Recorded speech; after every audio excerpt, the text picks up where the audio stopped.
There is a place where the largest moving objects humans have ever built go to die. A single one of them can be longer than 3 football fields and weigh more than 40,000 cars. They are worth hundreds of millions of dollars when they are launched. And at the end of their lives, they are driven at full speed straight onto a muddy beach and torn apart by hand. That beach is a ship-breaking yard. And this obscure, brutal, largely hidden business is one of the biggest single sources of steel on Earth, quietly feeding the construction of entire nations. So you want to own a ship-breaking yard. By the end of this video, you will know what a dying supertanker actually sells for, why a ship is bought and priced by its empty weight, and why the real profit and the real cost of this business are both measured in things most owners try very hard not to look at. Start with how you even buy a dead ship, because the market is stranger than you would think. When a ship gets too old to run profitably, usually after 20 to 30 years, its owner wants it gone. But you cannot just abandon a ship, so the owner sells it, not to another operator,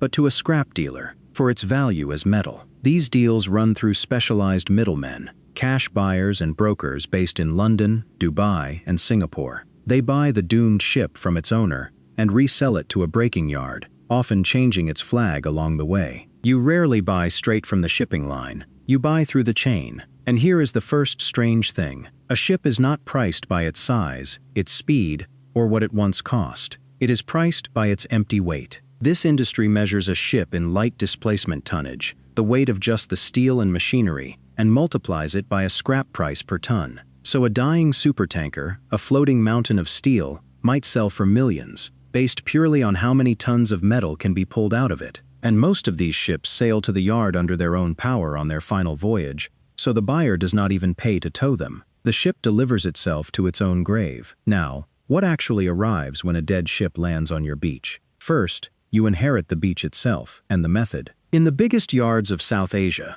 ships are run aground at high tide onto tidal mudflats, and then teams of workers swarm them, cutting them apart from the top down with handheld torches. No dry dock, no cranes lifting whole sections, just torches, muscle, and gravity. Second, you inherit a floating warehouse of everything that was on that ship: engines, generators, pumps, propellers, miles of cable, furniture, kitchen equipment, lifeboats, electronics, tools. A whole second-hand economy pours out of a single vessel, and all of it can be sold. But the prize, the reason the whole business exists, is the steel. Around 95% of a ship's body is good mild steel, and it can be cut into plates and beams and sold, often to be re-rolled directly into construction rebar for buildings and roads. And you inherit the clock. That moment you buy the ship, a timer starts. In the biggest yards, a breaker often takes a bank loan to buy the vessel, with roughly 6 months to strip it completely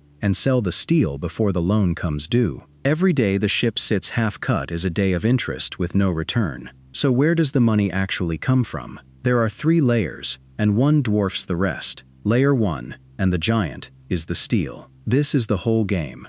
Thousands of tons of mild steel, cut into plates and beams, sold by weight to re-rolling mills that turn it straight into construction bars. In some countries, this single stream supplies a huge share of the entire nation's steel supply. To see the scale, consider one country. In Bangladesh, shipbreaking supplies a large share of the nation's steel, and one World Bank-linked study put the average profit on breaking a single mid-sized oil tanker at around $920,000. Layer 2 is everything that is not the hull. Its engines, generators, propellers, and machinery are resold as used equipment. Furniture, kitchen gear, electronics, lifeboats, all of it flows into second-hand markets. Whole shops near the big yards exist only to sell what comes off the ships. Layer 3 is the humble stuff at the bottom. Copper wiring, brass, aluminum, harvested from all through the ship, separated and sold to specialist recyclers. Small next to the steel, but on a ship this size, even the cable adds up to real money. Here is the number that reframes this entire business. You would think a business breaking apart $100 million ships would be dominated by giant corporations with huge machines. It is the opposite. In the yards that break most of the world's ships, the single biggest input is not capital or technology. It is cheap human labor. A reason these ships travel halfway around the world to a few specific beaches is simple. Those regions have thousands of workers willing to do brutally hard, dangerous work for very low wages, and they have almost no expensive automation. This whole model runs on manual labor, not machinery. Listen to that again. A giant ship is not taken apart by giant machines. It is taken apart by hand, by huge crews of people with torches, climbing over the steel and cutting it piece by piece. That is the engine of the whole business. And, as you will see, it is also where its darkest cost lives. So let us run the real books, because the costs are unusual, and some of them are not financial at all. On the cost side, first, the ship itself.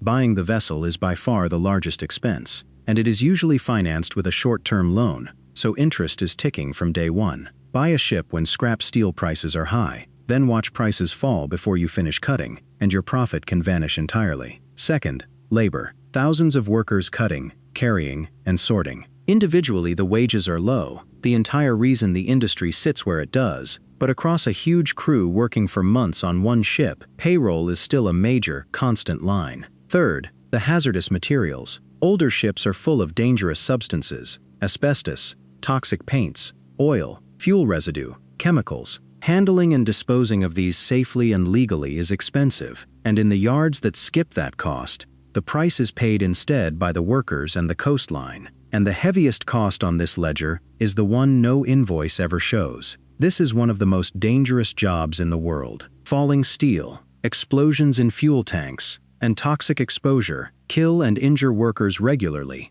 And safety, where it is missing, is the hidden subsidy that makes the cheap steel possible. And that leads straight to the trap that catches owners in this business. The financial trap is timing. You buy a ship at today's scrap steel price, but you cannot sell all its steel until you have cut it out, months later. If the global steel price drops in the meantime, you are selling a mountain of metal into a falling market, with the loan still due. The asset you bought is worth less every week you work on it. But the deeper trap is liability and reputation. The industry sits under intense global scrutiny for worker deaths and environmental damage. New international rules, the Hong Kong Convention on Ship Recycling, came into force in 2025 to push yards towards safer, cleaner methods. Yards that ignore this face bans, blocked ships, and closure. So the owner is squeezed from two sides at once. The cheap, manual, hazardous method is what makes the money. And it is exactly the method the world is increasingly moving to shut down. Run it the old way, and you risk disaster and bans. Run it the safe way, and your costs climb toward the very margins you were chasing. To understand this business,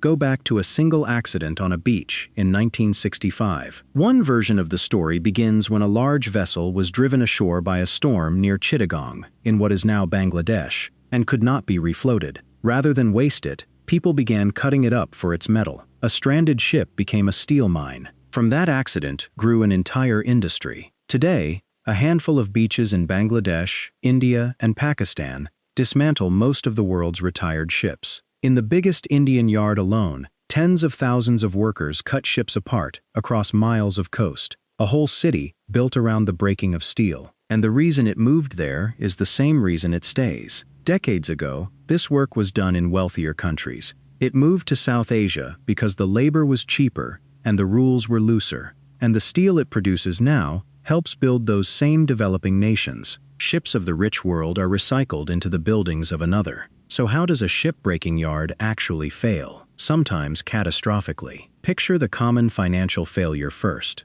A yard owner borrows heavily to buy a big ship at a high steel price, betting metal stays strong. Then the market turns. Steel prices slide while the ship is still half cut, and the loan is due. The steel sells for far less than planned, and the whole job runs at a loss. But this industry has a second, graver kind of failure, and it is not about money. It is a tank explosion, a falling steel plate, a toxic gas release that kills or injures workers. Even yards that carry safety certificates have suffered deadly accidents, and each one brings investigations, shutdowns, and grief that no balance sheet can hold. So a yard can be wiped out two ways. A falling market can quietly erase its profit, or a single catastrophic accident can end lives and shut the yard down. That steel was always sellable. It was the timing and the safety that decided whether the business and its people survived. So who actually builds a lasting business here? The survivors understand that this is a steel trading business with brutal timing risk, wrapped around a workforce whose safety is now the whole industry's future. So they manage two things above all: the market and their people. First, They hedge the timing. Good operators buy carefully, cut fast, and sell the steel quickly, rather than gambling that prices hold for months. They treat the ship as perishable inventory in a moving market, not as a treasure that will always be worth what they paid. Second, and increasingly, they invest in doing it properly. Yards with a future are the ones building real safety systems, proper hazardous material handling, and international certification, because the whole industry is being forced in that direction, and the yards that refuse will be shut out of the market entirely. Third, they run the whole downstream economy, not just the hull. Engines, machinery, copper, fittings, second-hand goods, all of it sold through channels they control, so that when steel prices wobble, the rest of the ship still pays. Depth across every part of the vessel is what steadies the business. So does owning a ship-breaking yard actually work.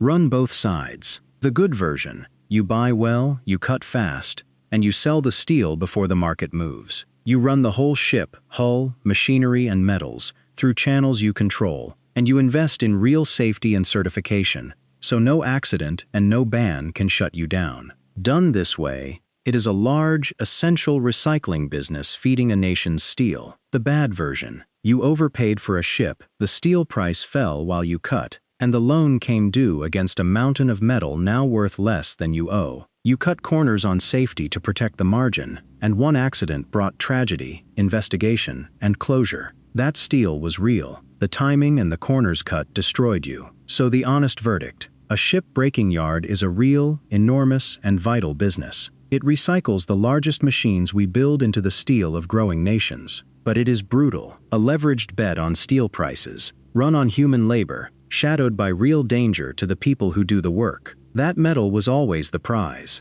Timing and human safety were always the real ledger. Here is the thing to remember: the next time you stand in a new building or drive over a bridge made of steel, some of that steel may once have been a ship, a vessel that carried oil or containers across oceans for 30 years, then drove itself onto a beach on the far side of the world, and was taken apart by hand so its metal could rise again as the walls around you. That ship was never really scrap. It was a floating reserve of steel, waiting decades to be released. And a ship-breaking yard is just the violent, human place where that release happens. A vessel earns its keep twice: once crossing the sea, and once, far more quietly, holding up a city. So the sea did not end the ship. A beach on the other side of the world just opened it up and set its steel free to live a second life on land.